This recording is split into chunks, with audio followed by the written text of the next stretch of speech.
மக்கா போயிருந்தேன் ஐயா. மக்கா போகிற வாய்ப்பு அதுவும் தமிழ் தான் கொடுத்தது. ஜித்தா தமிழ்ச்சங்கத்தில் பேசுகிறதுக்கு கூப்பிட்டாங்க. அப்போது நான் உம்ரா பண்ணுறேன்.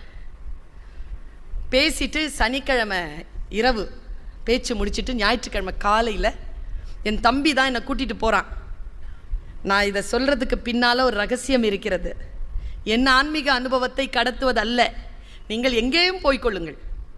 உங்கள் ஆன்மீக இடம் எதுவோ அது உங்களுக்கான இடம். இந்த மனநிலை இருக்கிறதான்னு பாருங்க. போகிறேன். என் தம்பி தான் என்னை கையில் பிடிச்சி கூட்டிகிட்டு போகிறான். அக்கா நிமிர்ந்து பார்க்காத, கீழேயே பார்த்துட்டு வா, நான் சொல்லும்போது மட்டும் பாருண்ணா. அவன் சொல்லும்போது அப்படி பார்க்குறேங்க, காபா அப்படி நிற்கிது. என்ன தவம் செய்தேன்? ஒரு விஷயம் தெரியுமா?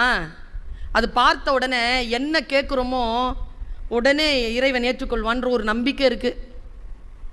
உங்களுக்கு சொல்லட்டுமா என் மனசில் என்ன வார்த்தை வந்ததுன்னு? என் இறை மீது ஆணையாக சொல்கிறேன். நான் அங்கே சொன்ன வார்த்தை, நீ கொடுத்ததற்கே நன்றி சொல்ல முடியவில்லை, இன்னும் அடுத்தடுத்து கேட்பதற்கு அஞ்சுதே என் நெஞ்சம். பயந்துட்டேங்க. நான் ஏதாவது கேட்குறதுக்கு பயமாக இருந்தது. நீ பார்க்குறேன், என்ன அனுபவம் அது. சரிப்பா, அவங்கவுங்க நம்பிக்கை தானே. சில பேருக்கு ராமேஸ்வரம் போனால் அது கிடைக்கலாம், சில பேருக்கு காஷியில் கிடைக்கலாம், சில பேருக்கு ஜெருசலத்தில் கிடைக்கலாம். எனக்கு மக்கால கிடைக்குது. அப்புறமா உள்ளே நுழைஞ்சிட்டோம்னா ஆண் பெண் எதுவுமே வித்தியாசம் இல்லை. எல்லாரும் அந்த காபாவை சுற்றி வந்துக்கிட்டே இருக்கும். அப்போது காபாவுக்கு முன்னால் ஒரு பெரிய கதவு இருக்குங்க, இப்ராஹிம் கதவுன்னு பேர். அதெல்லாம் தொடவே முடியாது, 7 அடிக்கு மேலே இருக்குது. அது கையை வச்சு கொஞ்சம் அப்படி கையை தொட்டுட்டோம்னா பெரிய விஷயம். தொட முடியாதுங்க, லட்சக்கணக்கான பேர் சுற்றிட்டு இருப்பாங்க, கிட்டேயே போக முடியாது. அது இப்படி இருக்கும், இந்த கட்டடமே இப்படி இருக்கும். இதை தாண்டி தான் நீங்கள் இதில் தொடணும், முடியவே முடியாது. எனக்கு தான் கொஞ்சம் பிடிவாதக்காரி. நான் நுழைஞ்சிட்டேன், உள்ள போயிட்டேங்க. கிட்ட மேலே பார்க்குறேன், நான் இருக்கிறேன் 5 அடி, அது இருக்குது 7 அடி. சான்ஸே கிடையாது. கை தூக்குனா கூட இவங்க தான் போகுது, உள்ளெல்லாம் போக தொடவே முடியாது, அப்படி கூட்டம். ஆனாலும் அது பக்கத்தில் நிற்கிறதே ஒரு வைப்ரேஷன் தானே. பார்த்துக்கிட்டே நிற்கிறேங்க. என்னமோ தெரியலைங்க, பின்னால் இருந்து ஒரு பொண்ணு ஹங்குது. யாரா இதுன்னு பின்னால் பார்த்தா இருக்கிறாங்க. அவ சிரியா போல இருக்கு, இல்லை ரஷ்யா இருக்கணும். நல்லா பெரிய உயரம், பயங்கர உயரம். அந்த பொண்ணு கண்ணில் பேசுகிறாங்க என்கிட்ட. நீ மறைச்சிக்கிட்டு இருக்கிற என்ன உன்னால் தொட முடியாது, நீ நகர்ந்தனா நான் தொட்டுருவேன். எதை? ஏங்க என் லைஃபுங்க, அது என் இலக்கு. போய் அந்த பொண்ணு என்ன நகர சொல்கிறா.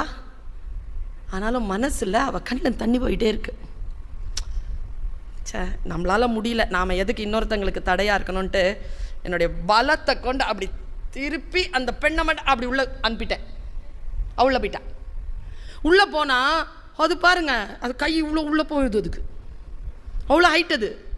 அதுவே 6 அடி 6.25 மேலே இருக்கிறான். அவள் கை இவ்வளோ பெருசு, அது தாராளமாக போயிடுச்சு. பார்த்துக்கிட்டே இருக்கிறாங்க.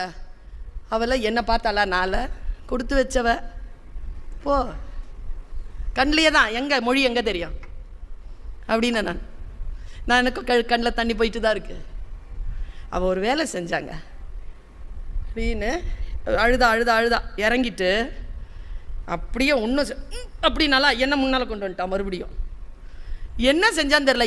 என்னுடைய புர்கா இருக்குல்ல, நான் போட்டுருந்தேன், அதை அப்படி சுற்றி பிடிச்சாங்க கையில், ஹிப்பனை தூக்கிட்டாங்க. அப்படியே புடி, இப்போ புடி அப்படின்னா நான் அந்த இடத்துல இருக்கிறேன். அவள் பிடிக்கிறா. அவ்வளோ காத்திரமான பெண். நான் கை தொட்டுட்டு போதுங்க என்ன விட்டுட்டேன். இங்கே கடவுளின் இடத்தில் சொன்னது என்ன தெரியுமா? நீ தொட வேண்டும் என்று நினைக்கிறாய், உன்னால் தொட முடியாத நிலையில் இருக்கின்ற பொழுது, யாரோ ஒருவர் தொடுப்பதற்காக காத்திருக்கின்ற பொழுது அவர்களுக்கு நீ விட்டு கொடுத்தால் நிச்சயமாக உன் தொட வேண்டிய இடத்திற்கு நீ வந்து சேர்வாய் என்று சொல்லக்கூடிய ஒரு ரகசியமான சொல் எப்படியோ வந்து சேர்கிறது.